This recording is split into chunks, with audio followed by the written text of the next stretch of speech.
Hang in there, it is! Smylie Kaufman for 61. Wow. I'm Smylie Kaufman, and this is The Smylie Show. All right, guys, welcome back to another episode of The Smylie Show. I am Smylie Kaufman, joined by James Nitties, and Charlie Hulme, right before we got going here, said, James, this is your third appearance on The Smylie Show, which ties you with Justin Thomas as the most appearances as a guest on The Smylie Show. Can we get an instant reaction for this notable, I guess we'll call it an award. Let's call it an award. Yeah, just, thank the sponsors. I'm sure Justin Thomas is sweating. He's up at night knowing that I've tied him in this great accolade. So pleasure to be here, boys. Always enjoy the chats, and thank you once again. So let's just dial in next year so I could at least get it to 4 and overtake Thomas. That's the thing for JT is he knows he can't rest because he knows that you're always going to get one. Every year you're due for at least one appearance, right? So he's got to work his way into the picture some way or another to make sure he's lockstep. Unless the Cowboys start playing better football, then we can have Nitties on here. But the floor is one. The floor is one. Yeah, let's not think that the floor is ahead. definitely one. Well, if you've listened to episodes in the last couple of years, James, of course, is an expert, not only in professional golf, but especially the Korn Ferry Tour, being an analyst on the Golf Channel, covering this tour the entire year. So, of course, it makes sense to bring on the expert when we look ahead to the 2026 season and getting to know all of these new faces and some faces that are returning. So, James, we're super excited to have this conversation with you.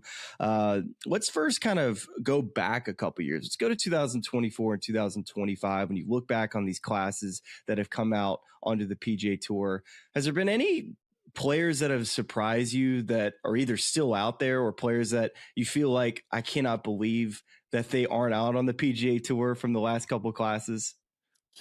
Not necessarily guys that I would have expected to be out on the PGA Tour, more so the guys that got out there pretty quickly and I thought they would do a little bit better early. I mean, we're probably going to talk about him today, but a guy like Adrian de Mondeschassard, comes out, wins his first Korn Ferry Tour event in his first professional start, then loses in a playoff. You got guys looking at him like he's a veteran. Who's this? He had a different walk. I think I was on here saying that he was walking down the range as a rookie, and a lot of the other veterans would look at him like, man, this guy's pretty good. He's a rookie, but he feels like he's a superstar. And so he didn't have his best year. I'm sure we'll get into that. Another one that we're going to talk about that I think is going to be a superstar in the next year to come is Pearson Coody, that, lost his card after being number one in PGA Tour University, or, right before right after they brought in that straight pathway to the PGA Tour. He's another guy.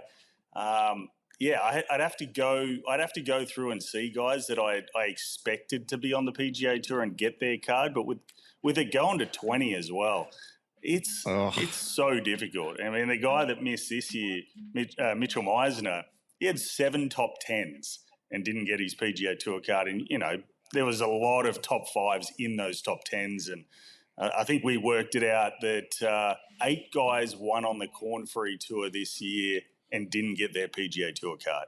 So that's insane. Like you think, okay, I've won and I'm not going to sniff the top 20 on the points list.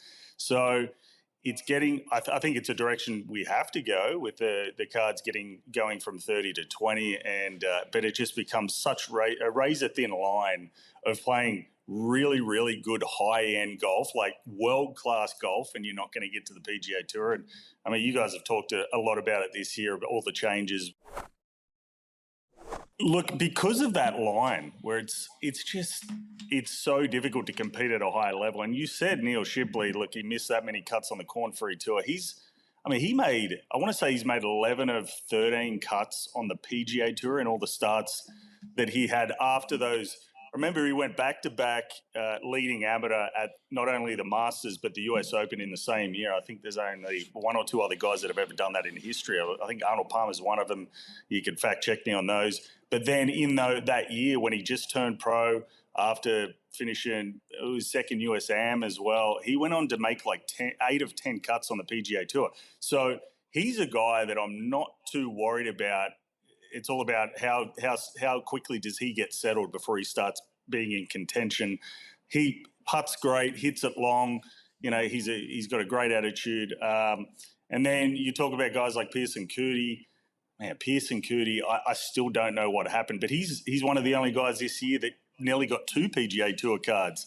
He finished 12th on the Korn Ferry Tour, and then it was coming down the last event at RSM where he could get full status if he finished inside the top 5 or top 10, I think. So he, as a guy splitting time, which it never bodes well for a lot of guys that split time between 2 tours, the Korn Ferry and the PGA Tour. I mean, he played great. He had 2 top 3 finishes on the PGA Tour and already had his PGA Tour card sewn up on the Korn Ferry Tour through about 6 events. So I think for him, he just lights up a stat sheet. I think it's an attitude thing with him also, where he gets a little on himself. You can see it. Smylie probably sees this when he's on course, seeing these guys close up. The attitude costs a shot or 2 here and there in rounds, and you just see the guys that just know how to turn it around really quickly. Obviously, Scotty Scheffler is one of the best at doing it in the world, or he's the best at doing it in the world. And Adrian de Montdeschassart, I didn't realize this, but he had a wrist injury towards the end of 2024 after he got his PGA Tour card. He had to change his grip. So I'm looking at it like, what went on with this guy? This is a superstar. I was calling for him to be tongue-in-cheek on the European Ryder Cup team coming out of college. And I found this out midway through last year where he had to change his grip, and his whole ball flight changed. His misses changed, everything. So you could see it in the progression on the Korn Ferry Tour. It took him a little time to get going in this second year out here on the Korn Ferry Tour. And then when he finally hit his straps, and I'm sure we'll talk about how he smashed the scoring record, won in Oklahoma. Now I think it's going to be interesting to watch a guy like him with his skill set, but being healthy and being a little bit more confident, having those reps on the PGA Tour. What was the specific grip change for? Was it going weaker, and how did that change Adrian's sort of ball flight? Yeah, so I think he didn't dive into it too much, but he said that him and his coach decided, because of a wrist injury that he had, and to alleviate pressure through impact, he'd have to weaken his grip slightly. Now, he didn't get into where it was hurting in his swing and why a weaker grip would have helped out with that. But he did say it changed his he had to see his misses totally different. Now, we all talk about our misses, and, every good player that's ever played the game knows where his bad shot's going to go. And that's usually how you can, you can eliminate the left side of the golf course or the right side of the golf course when it's not quite syncing up. And, for me, it was always, I wanted to miss the ball right. I always wanted my bad shot to be a flare cut out to the right. And then, you get up to a hole and there's water up the left, and that, hey, I don't want to miss it left because I'll be dropping back on the tee, or I'll be, in a bad position for my next. So I know I can miss it out to the right if I'm not feeling comfortable with either a breeze or the whole design. And it's almost like a warm hug when you know where your misses are going. And when you've got that 2-way miss going, it creeps. That's probably worse than a shank. So you just said shivers down my spine, yeah, James. So competing at that level now, where every shot's so important, and can mean keeping or losing your card, and I just think that that with him, as good as I saw him, he passed the eye test for me when I saw him, 3 or 4 weeks in, and the fact that now he could start being a little bit, and with that new grip, by the way, he shot 33 under in Oklahoma and smashed the Korn Ferry Tour scoring record. So now I know it was an easy track, but 33, that's doing some things day in, day out to step on the gas like that. So I think it's going to be interesting to watch him kind of get his second year under his belt on the PGA Tour.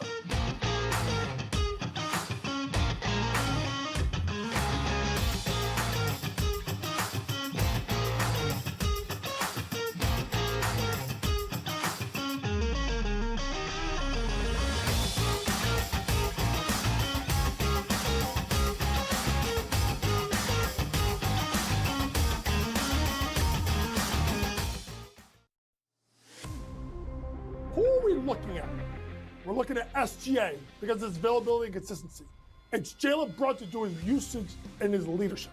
It's Jaylen Brown for how they're playing.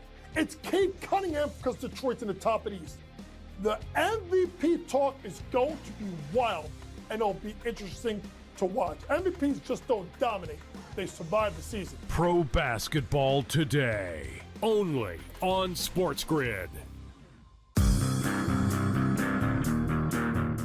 The Steelers get their touchdown, and they miss the extra point.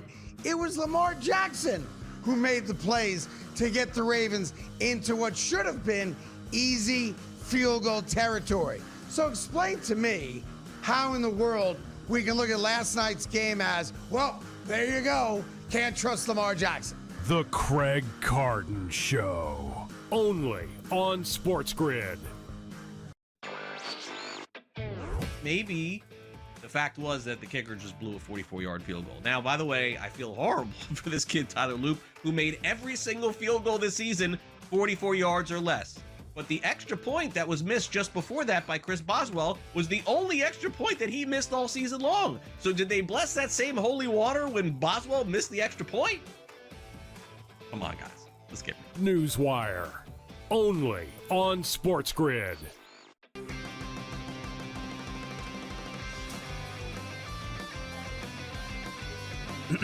Class is in session. Today, let's talk about the teaser. A teaser is a multi-leg bet where you shift the point spread in your favor. You get better numbers, but every selection has to win. It doesn't matter what you bet if you don't have the insights. Tune into SportsGrid and get ahead of the class.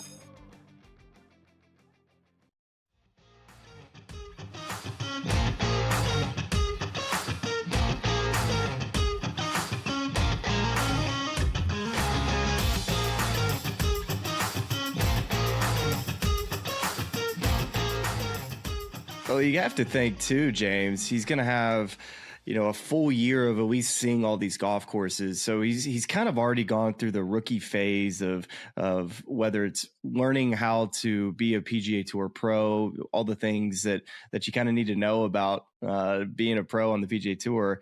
But it doesn't have to give you a little bit of confidence too, to see that this is a guy that's, gone to the Korn Ferry Tour once and absolutely just blitzes his way through. Has obviously an injury that he deals with in 24, like you mentioned with the wrist, and then goes back to the Korn Ferry Tour and seeing him again have a dominating year to where he just kind of breezes his way through. I mean, I'm here for another big time prediction for you, James, if you're willing to go there, and I might be willing to jump on board with you. Are we going to go there? I'm not going to be as bullish this time as I was with. How about a win? A win's a big one for me. I don't know if I'm going to call a win. I got plenty of wins down the line here that I'm going to call. Don't worry about that. But, okay, you're not there yet. Not there yet with ADDC. I look for him to comfortably keep his card this year.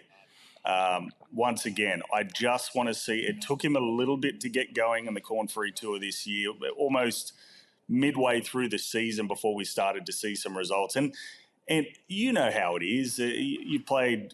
You spend a little bit of time on the Korn Ferry Tour and you've watched enough Korn Ferry Tour golf to try to prep for these guys playing on the PGA Tour that it's hard to predict the guys that are going to play well because the courses are so different. And, it's for us, I mean, with the stats that we have on the Korn Ferry Tour, the way I work out a guy, if he's a decent long iron player, is what is his par 3 scoring record? Like, that's it. Like, it's the only way you can work that out is because all the par 3s on the Korn Ferry Tour are the longest approach shots you're going to have. It's the only time you're ever going to hit a long iron ever on the Korn Ferry Tour is a par 3. So the only way I can work it out. Or second shots into par 5s. Yeah, but even then we've got guys hitting wedges into par 5s on the Korn Ferry Tour. So that's Boise, the only way definitely. You can work out, just statistically, we're not there yet with our shot link on the Korn Ferry Tour, but so I just want to see him. I want to see him play well at some legacy courses on the PGA Tour, some big boy courses, and I know he's got the talent. As I said, he's one of the better ball strikers. If you watch the eye test with Adrian de Mondesches, I just need to see him have the staying power and get a little bit more comfortable out there. He did in his first year in the fall series, but it was a lot of miscuts. And then the Korn Ferry Tour last year was a little rocky. So I want to see how he progresses with that wrist. But I mean, he does have a high ceiling. I just want to know where the floor is. James, let's rack it back all the way to the top of this list for a man that we have affectionately dubbed the Keefe Dog, which, by the way, that's my second favorite part of these interviews every year, is just coming up with absurd nicknames for the Korn Ferry Tour graduates. So Johnny Kiefer, a.k.a. the Keefe Dog here on the Smylie Show, was looking back at his results of past couple of years, and I want to take it all the way back to 2024 when he's playing on the PGA Tour Americas, where he wins this might be my favorite full tournament name that I've seen on Pro Golf, the Centerport Canada Rail Park Manitoba Open in August of 2024. And then as part of that, earns promotion to the Korn Ferry Tour. And then in 2025, vaults into the top 100 on the official world golf ranking with a win at the Veritex Bank Championship on the Korn Ferry Tour with that win multiplier from that PGA Tour Americas win. Then plays in two majors in 2025, the PGA Championship and the U.S. Open. Wins again at the end of July at the MB5 Invitational, gets another win multiplier, and he gets all the way up to 56th in the world playing on the Korn Ferry Tour. And then goes on to finish 2025 inside the top 50. So he's in the Masters in 2026. What I want to ask you with regards to Johnny is, looking back at all these three Korn Ferry Tour classes we've looked at, is this potentially the most talented guy, or maybe the most informed graduate we've seen of those three classes making his way onto the PGA Tour? I think so. Pearson Cootie's another one, like we just talked about, he was kind of a superstar. Kiefer got off to a slow start. I don't even think he was in the top 25 of the world amateur golf rankings before he turned pro. He had to birdie the last hole at the NCAA Championships just to get the last spot for PGA Tour Americas and get status. So we never saw this coming. And then you said, like, America's, look, it's a glorified mini tour. We know it's a feeder tour to the Korn Ferry Tour, but he did it. Well, his scoring average was 66 out there. As you said, like, being able to get as many divisor points, even where the world golf ranking is these days, and it's a little, there's a lot of conjecture into what it actually is and how much it really weights. But what he did out there was insane scoring statistics, and it's hard to equate that. Look, he's the first player in history to ever win the points list on PGA Americas and the Korn Ferry Tour. I was pretty chuffed when I come up with that stat, because I did some diving. No one else has ever done that. Now, there's a lot of guys that never played in Canada and then played Korn Ferry. Like, all the superstars usually bypass that part of their Scotty Scheffler didn't do PGA Tour Americas? No, that's a shocker. So, but Michael Brennan didn't have a chance to do that, obviously. And look, Kiefer, but as far as talent goes, for me, a guy that's he's kind of proven himself on the PGA Tour a little bit. Like, he was right there at RSM. He played well before. The year he was on Americas, he went out and played the Pro Tour. I think he finished 12th. He played in a couple majors this year where I wanted to see more from him, but he got engaged the night before the PGA Championship. So a lot going on in the young Nuggets life there. And I think for the US Open, he qualified 7 for 1 in a playoff to get into the US Open, made the cut there. So there's some signs. I'll go out as far as saying this is a crazy one. I know this is my hot take, but I think he's on the US Ryder Cup team in a couple of years. That's my hot take. Wow. Alongside, now this is even crazier, Michael Brennan. So wow, it's huge. Now I know youth movement. No one's going to listen to me unless it comes true, and then I can take the win. That's right. But that's great. What about the President's Cup this year? It's too soon for that. No, I don't. Not for. I don't think both for the President's Cup, but as far as a lot of the top end on the PGA Tour outside 2 or 3 guys, form wasn't great for a fair few guys that have been staples in those teams. And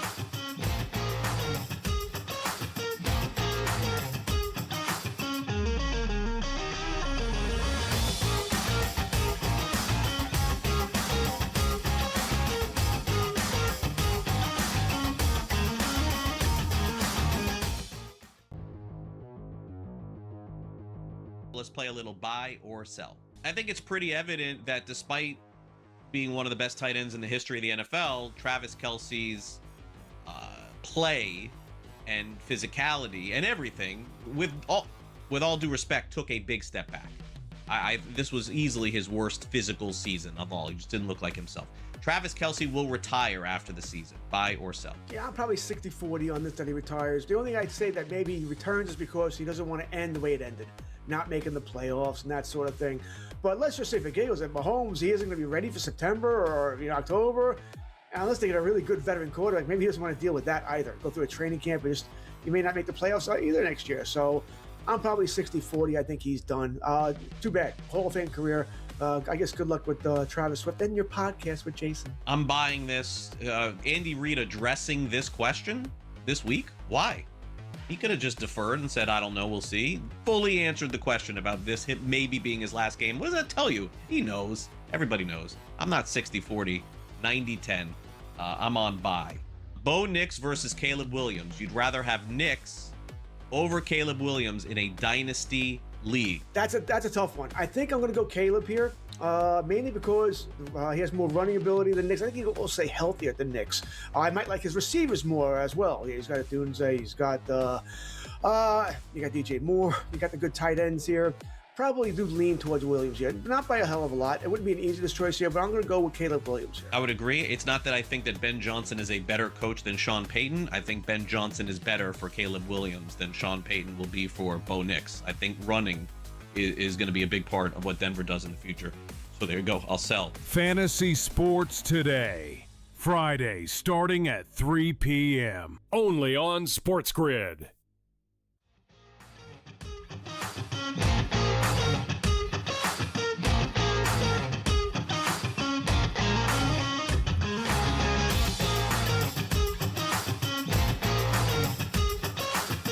I think statistically, as far as I said, we can get on the Korn Ferry Tour. He's amazing. He drives it very accurate for as far as he hits it.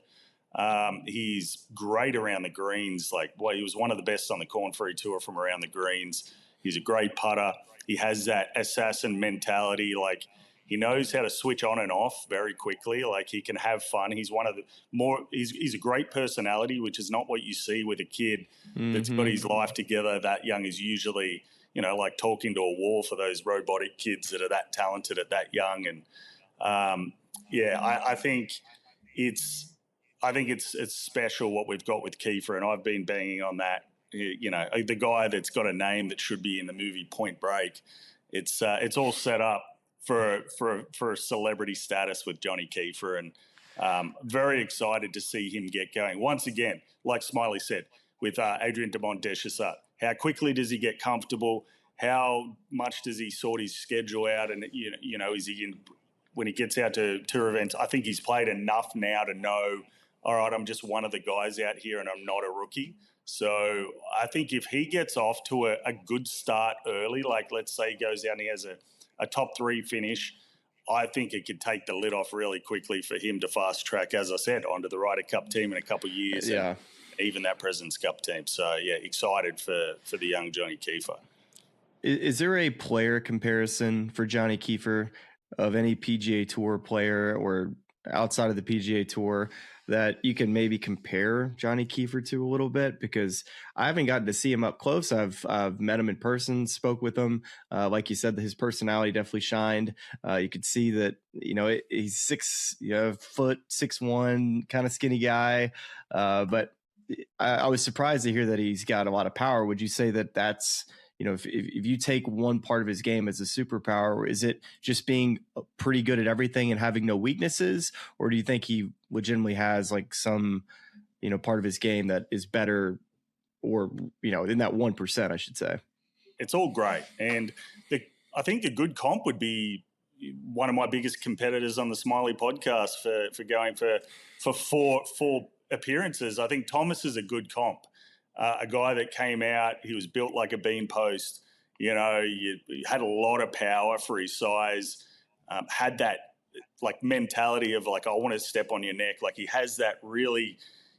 Thomas is great for the game because he's the first guy that feels like he'll tell you that he wants to beat you everyone out here at the PGA Tour is making so much money, slapping each other on the butts when they make a putt, well done, buddy. But Thomas feels like that one guy that has a little of Tiger in him. I think that's what Tiger loves so much about Thomas. He has that kind of gamesmanship about him. I think Kiefer is similar in a lot of traits to Thomas. Like if you look at Thomas here, I think he kind of does everything well, knows how to step it up when he's in contention, thrives on the heat of the battle a little bit more. So I think, as statistically, Kiefer does everything well. I mean, I had him as outside the top 100 in bunker play on the Korn Ferry Tour, but really it's a hard statistic to go by. It's like, how aggressive are you being when you've short-sighted in a bunker on the Korn Ferry Tour? There's not a lot of difficult bunker shots unless, you have very tough green complexes, which is really not much on the Korn Ferry Tour. So that could be a different way of him playing shots, just to be aggressive, opposed to how good he is out of bunkers. And I think that's a good comp for him. And just really, it just has it all. So I'm excited. I mean, the Kiefer love is here. On the topic of raw power, last year, of course, we had Aldrich Potgieter, which birthed Potheads, our big group of fans. We're growing this year. We're believing for year 2 of the Potheads. This year, all right, we have the Count of Monte Cristo. I'm just going to call him the Count for short. Cristo Lamprecht. All right, this guy can bomb the golf ball. And I think he landed on a lot of radars back in 2023 at the Open Championship at Royal Liverpool. Shoots that first round 66. Just looking at Cristo's statistics, looks like he's, obviously we know about the power. Looks like he's pretty solid putting, solid around the green, but needs some work in the driving accuracy and approach categories. Is that correct to say? Is he about 6'7" too, height wise? Oh, here he goes. Here he goes. This is for TikTok. We're just doing this for TikTok, James. Oh, that's the new one. Okay. Be trying to learn pop culture, because I know we have a younger viewing audience on the Korn Ferry Tour, but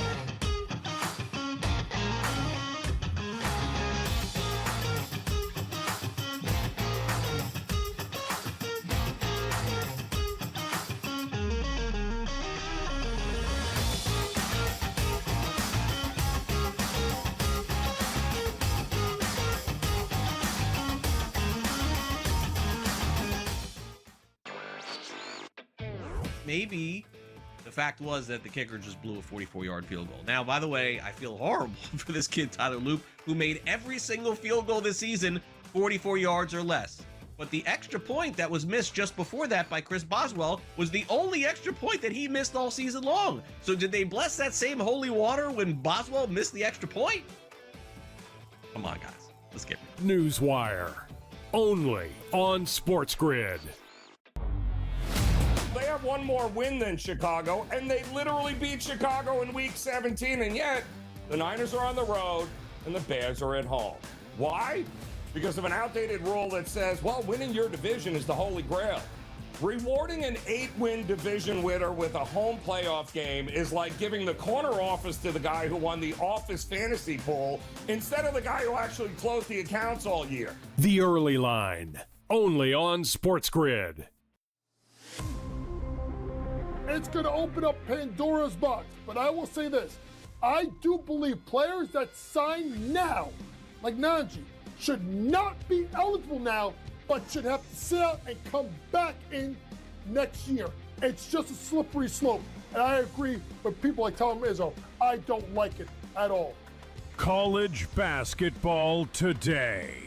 Only on SportsGrid.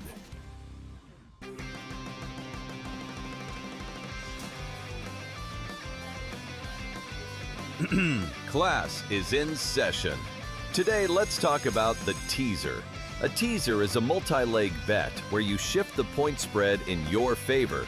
You get better numbers, but every selection has to win. It doesn't matter what you bet if you don't have the insights. Tune into SportsGrid and get ahead of the class.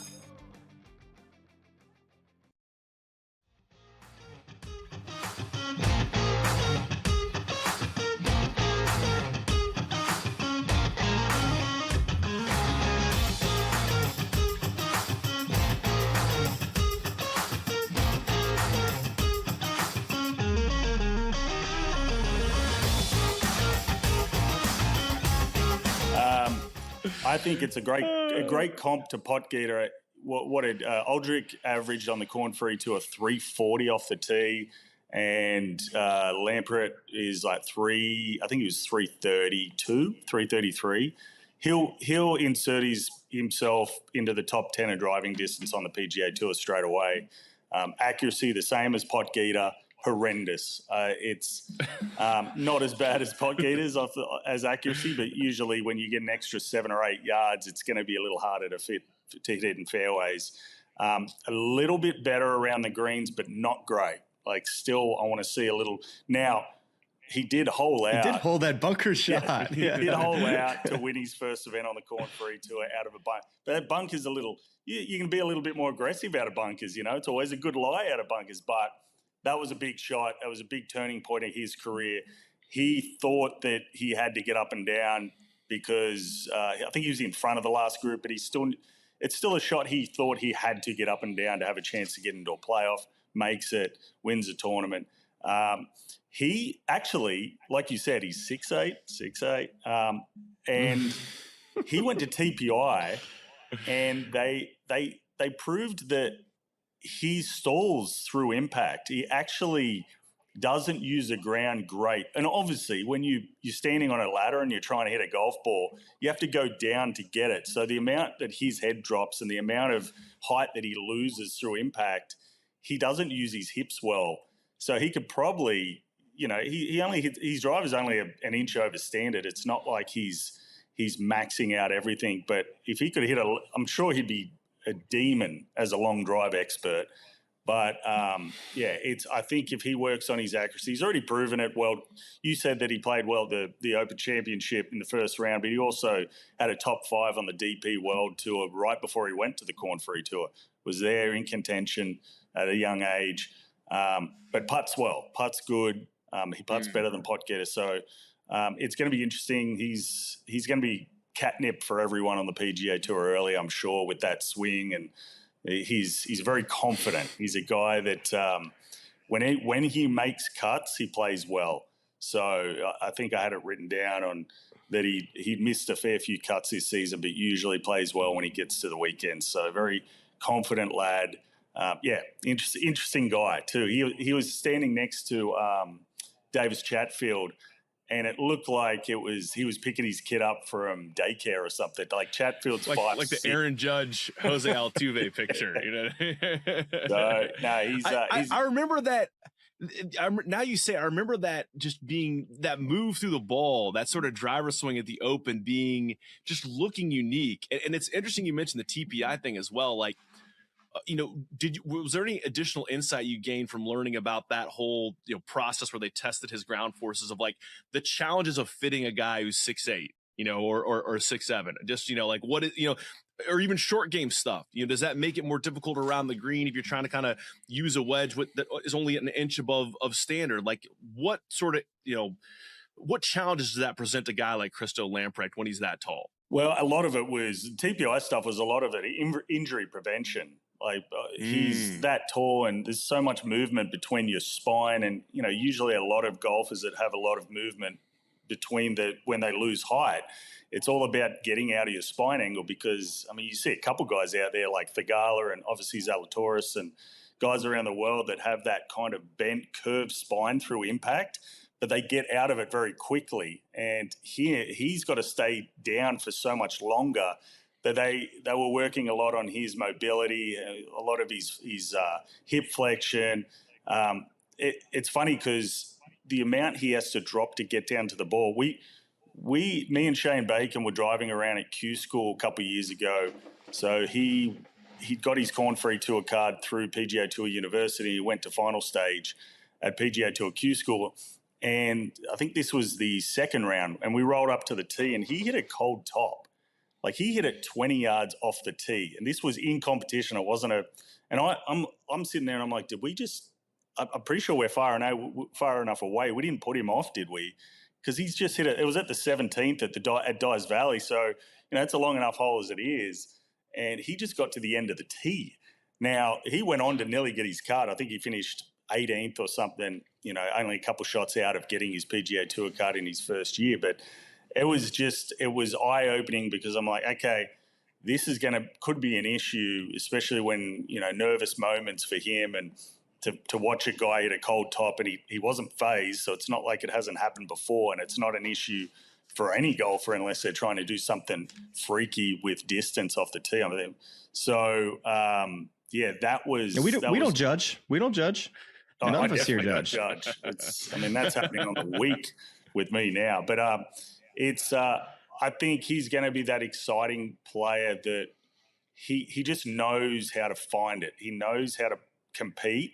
And with the tools of if he just tightens up his accuracy just a little bit, which is everything you say with those guys that bomb it. I mean, Potgieter went to TPI, and the first thing they asked him, what do you want to get better at? And what do you reckon he said? He's like, I want to hit it longer. I'm like, not my short game, where I've struggled under pressure, not with my putting, but no, I want to hit it further. I want to hit it 350. So, and with Potgieter was interesting, his video where you would think as stout as he is and as strong and lower center of gravity, he'd use the ground awesome. They said no, he was below average in using, force with his feet on the PGA Tour. That his superpower was his shoulder turn was like past 90 degrees. He's that flexible with his upper body, and that's how obviously you see how much lag he creates. And it was interesting watching those South Africans. Both those guys went to high school together in George, South Africa. Ton of talent coming out of there. And what is it with South Africans being the longest in the world? What is it? Wilco? I don't know. Neighbours, another one that averages like 400 off the tee. Yeah. I need to go over there. I tell you what, I'm just like, this is a perfect wide receiver set I'm thinking about right here. So Aldrich is definitely the fullback. I'm giving it to him at the 1 yard line, but also at times I think you could fake the fullback dive, and then you got Lamprecht right there as a tight end. He's running something over to the back corner. You just throw it up to the guy. So if we're talking about getting a football team organized, you got a couple Korn Ferry Tour guys, recent grads that could be, thrown right into the starting 11. What about like Garrett Kigo as like a little Mark Brunell, Steve Young style lefty quarterback slinging it around there? Yeah, we need a South African football team, I think, but American football team. We need more chats about how we can turn ex-Korn Ferry Tour players into a football team. I'm here for it. The football comp, yes. He could be a Kyle Juszczyk actually too as a fullback, just getting in there for the occasional touchdown. Yeah, long live the fullback. We definitely appreciate that, the grit in that position, if you will. All right, so when I'm looking at the rest of this top 20, two names that come to my mind are players that have been on the PGA Tour and have had success. They've kept their cards before, have got in contention, maybe haven't won yet, but still two players that have been there, and that's Austin Smotherman and Hank Labodia. And so I want to just briefly talk about these two guys. Smotherman, to me, is a player I've played with in college who I've always been impressed with. Hits it exactly where he is looking every single time. Feels like he's a player that could play the next 15 years on the PGA Tour, and you wouldn't be surprised that he doesn't lose his card because of his accuracy. But then also Hank, it seems like to me I'm curious of your opinion here. Lefty, of course, comes straight away, wins in the Bahamas to start the year. But it seems like to me that he plays with a lot of confidence, and that when he gets going, when he gets on his runs, that he can string out, 3, 4, 5, 6 weeks in a row that will be good enough to either win or keep his card. Maybe a little bit streakier than Smotherman, but still two guys I expect to potentially keep their card in that top 100 this coming year.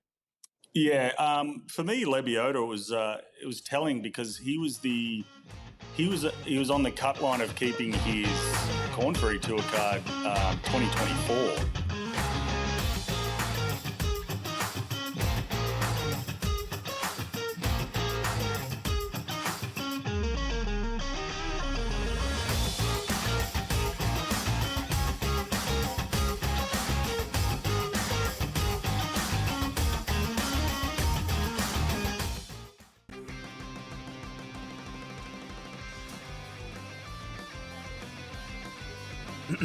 Class is in session. Today, let's talk about the teaser. A teaser is a multi-leg bet where you shift the point spread in your favor. You get better numbers, but every selection has to win. It doesn't matter what you bet if you don't have the insights. Tune into SportsGrid and get ahead of the class. They have one more win than Chicago, and they literally beat Chicago in Week 17, and yet the Niners are on the road and the Bears are at home. Why? Because of an outdated rule that says, well, winning your division is the holy grail. Rewarding an 8-win division winner with a home playoff game is like giving the corner office to the guy who won the office fantasy pool instead of the guy who actually closed the accounts all year. The Early Line, only on SportsGrid. Maybe the fact was that the kicker just blew a 44-yard field goal. Now, by the way, I feel horrible for this kid, Tyler Loop, who made every single field goal this season 44 yards or less. But the extra point that was missed just before that by Chris Boswell was the only extra point that he missed all season long. So did they bless that same holy water when Boswell missed the extra point?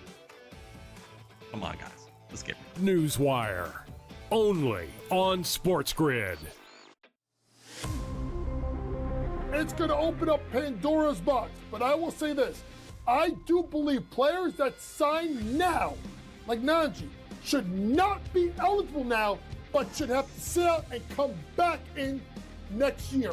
It's just a slippery slope. And I agree with people like Tom Izzo. I don't like it at all. College basketball today, only on SportsGrid.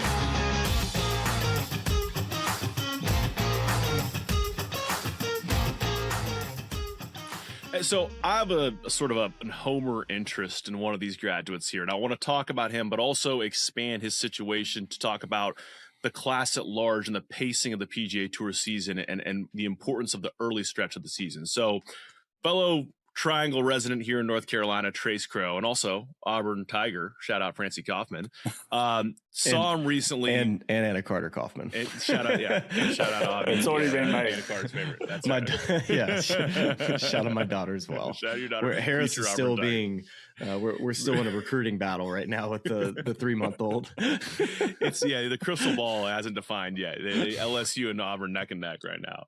I saw Trace recently with another friend of the show, a physical therapist, Digby Watt. So bummed about Trace's wrist injury. He was hitting balls one-handed with the cast on. And if I remember correctly on Trace's backstory, I think he won the NV5 Invitational a couple years ago on the Korn Ferry Tour in that playoff, one of the first barstool forays into golf broadcasts. So some people kind of know him, would be rooting for him. And just thinking about the game plan for a guy in his position, because obviously we know that there's a real need to capitalize on those early starts, play well, hopefully get into signature events. What's the game plan for a guy like Trace that's working back from injury, maybe missing some early starts and trying to kind of find his way into keeping his card? And then maybe just expand this to the class at large. If you do get a slow start, whether it's just poor play or injury, what do you really need to do in the middle and back half of the season to make sure you finish top 100? Wow, you've got to win. You got to play. That's $1 million question. Like, what do you have to do to keep your card?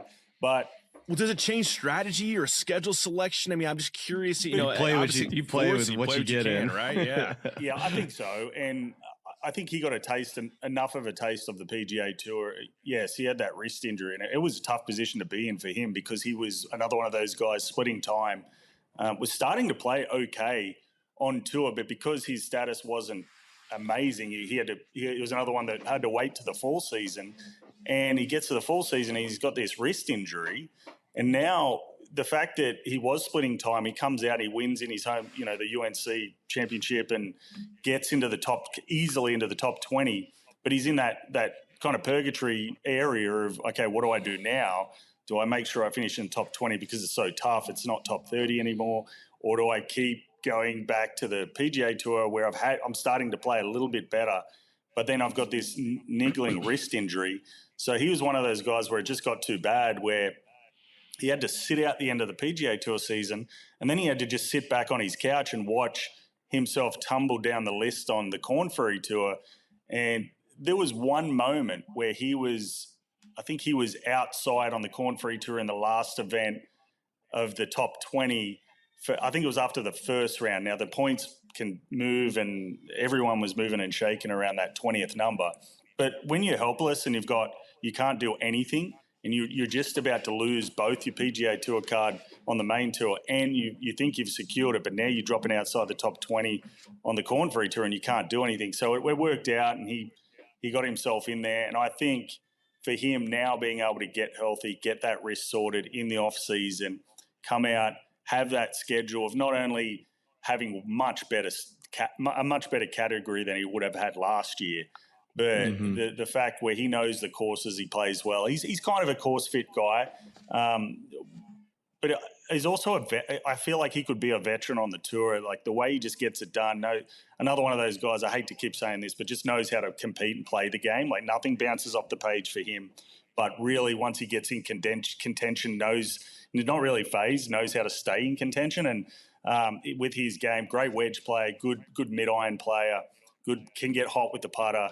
Very accurate off the tee, has that dog in him a little bit when he's playing because he's never been that guy, that's been touted as passing the eye test or being this superstar. So, I think it's going to go a long way for him knowing that, okay, I can get healthy.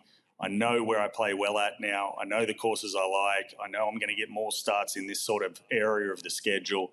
I think you'll see him play a very consistent player. So I think you'll see him, once he gets healthy, hopefully that's earlier than later, but I think you'll see him get off to a better start than he did last year. All right, James, as we look at the top 20, and we've talked probably about 5, 6, or 7 names, who's another name that's on your radar or another player too that we haven't talked about yet that you feel like either has potential to be a winner on the PGA Tour or keep their card this coming year? Any names stick out to you? Guys that could win. I think Pearson Coody gets a win this year. Now, I know it's kind of cheating with him because we've all thought of him as a PGA Tour player more so than a Korn Ferry Tour player, but I think he wins in 2026. I got to tell you quickly, James, about what happened last night. So we're we got stuck in the blender, James. For those who missed the last episode, go back and listen to the very end. Go to the very end, scroll all the way to the end, and just listen to the Pearson Coody comp. Because I'm giving out my breakout players of 2026, all in different kind of categories. And I get to my last guy, and I told Charlie, I was like, this guy, Pearson Coody, it makes no sense of where he is on the stat sheet, but also what his status is on the PGA Tour. This guy finished 110th in the fall. I'm just telling you, if you give this guy a full season on the PGA Tour, he's going to end up at the Tour Championship. And then Charlie's like, dude, he's got a full card. I was like, what are you talking about? He played 17 times on the PGA Tour. He's like, hold on. Yeah, he got his Korn Ferry Tour card this year. I was like, wait, how? I was totally lost in the woods that Pearson Coody was going back and forth this past season.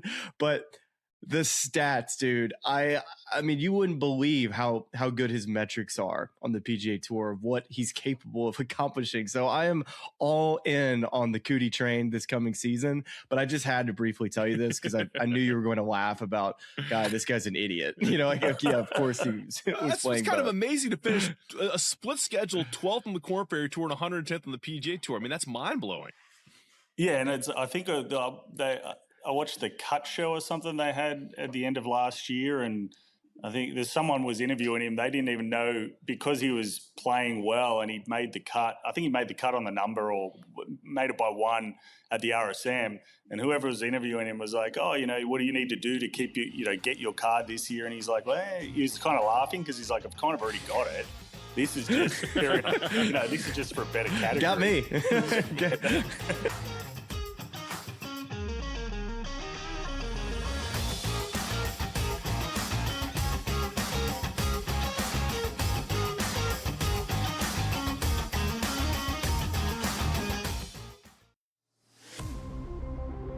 It's going to open up Pandora's box, but I will say this. I do believe players that sign now, like Nanji, should not be eligible now, but should have to sit out and come back in next year. It's just a slippery slope. And I agree with people like Tom Izzo. I don't like it at all. College basketball today. Only on SportsGrid. OK Dubs has to go back to his roots. I'm not a Jets fan, I'm not a Giants fan, and neither one of those teams even play in New York. But I'm a New Yorker through and through, despite where my mail gets sent. And I will not stand for the Jets to be dragged through the mud in this way. Not gonna happen. So Dante Moore, if you do leave, you should be so lucky to fly the plane. Game time decisions. Only on SportsGrid. Maybe the fact was that the kicker just blew a 44-yard field goal. Now, by the way, I feel horrible for this kid, Tyler Loop, who made every single field goal this season 44 yards or less. But the extra point that was missed just before that by Chris Boswell was the only extra point that he missed all season long. So did they bless that same holy water when Boswell missed the extra point? Come on, guys. Let's get it. Newswire. Only on SportsGrid. The Steelers get their touchdown, and they miss the extra point. It was Lamar Jackson who made the plays to get the Ravens into what should have been easy field goal territory. So explain to me how in the world we can look at last night's game as, well, there you go, can't trust Lamar Jackson. The Craig Carton Show. Only on SportsGrid.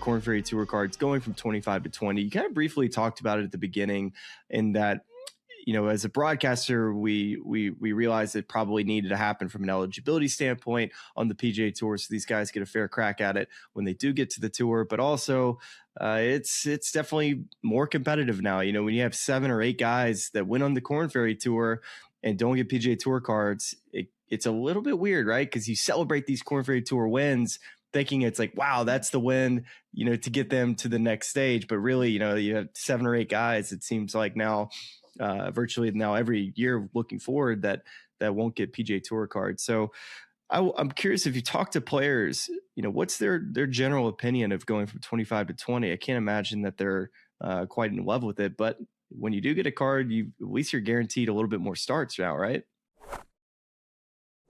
Regular season was top 25. And then they went to the weird where it was a regular season 25 and then 25 in the finals. Then they went to 30 for a couple of years, and then they've just dropped to 20. And like we said before, you've got, golly, I didn't realize that. Charlie, were you aware of that? Golly, 30 is too much. I don't know if you saw the list of 30 guys the last 2 years when we were talking to James previewing the well, look, 30's too much, but because they cut out the finals where, you know, effectively there was 50 cards on offer out of the Korn Ferry Tour. That's how a lot of those guys that would lose their PGA Tour card would drop back, play that fall series Korn Ferry. You know, all they had to do was get inside the top 25, which was one good event. Well, really a fourth, you get your PGA Tour card back. So they went to 30 because then they brought in the 5 at Q School, and then obviously the DP 10.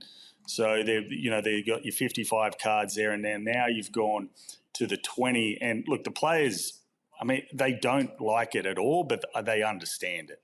You know, they know why, and it's because.